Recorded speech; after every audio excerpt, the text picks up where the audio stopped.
Hey, it's Harry, and today I'm gonna do something a bit different. I'm gonna make some kombucha. So kombucha is a fermented tea drink that some people say is 2,000 years old. Some people say is maybe like 150 years old.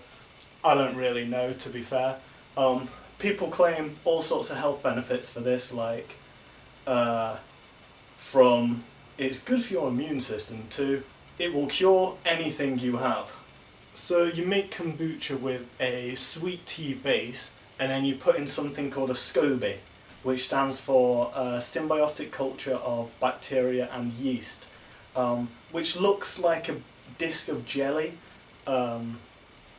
It's kind of weird, but this culture will literally ferment the drink, and then you flavour it with whatever you want. So ginger's popular, fruit works well.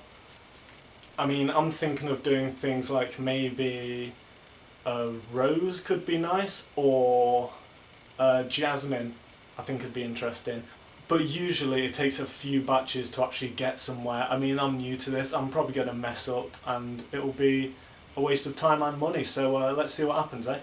So I got a kit from these people called Happy Kombucha. So I'll show you what they've sent me. First of all, various utensils for pouring, stirring and sieving. You'll notice none of those are made out of metal because that can harm the SCOBY. We've got a 2 litre brewing jar, which is where the first brew will take place. Then after that we bottle it up in these smaller jars where it continues fermenting and gets fizzy, and we flavour it at that point and stuff. A bit of cotton, some instructions which I'll need, to be honest. It says here, beware exploding kombucha. Then we've got some tea to make the base, some sugar, because we put a lot of sugar in, but then that feeds the SCOBY, so it ends up not being too much sugar actually left in it. And finally, the main event is the SCOBY itself. It's kind of hard to see, I'll get a close-up shot. Right, so it's quite hard to see, but this is the SCOBY itself. I don't know if you can see, it's just like a disc of like pale jelly in a liquid. We'll be able to see it better later when I get it out of the bag. And with all this together, hopefully I'm going to brew up some damn good kombucha.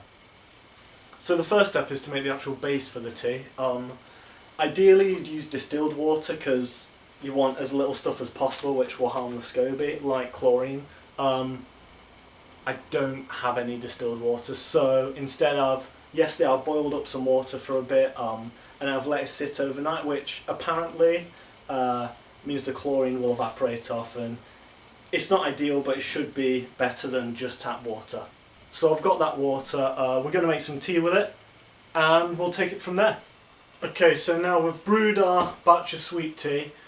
I actually meant for this to be kind of near the top, but for a first brew it'll be enough. And now to put the SCOBY in, and then we are done. This is so strange. So we have to make sure the starter tea goes in there as well. Oh, it does smell of vinegar. It smells like you should put this on fish and chips. Ah!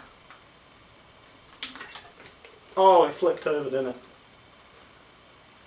Oh well. This is so strange. So now we'll let that settle.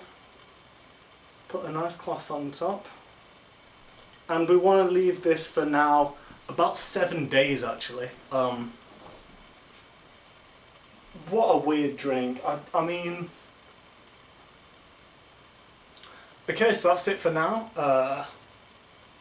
I guess step 1 of Harry's kombucha. Anyway, for the meantime, thank you. I'll see you next time.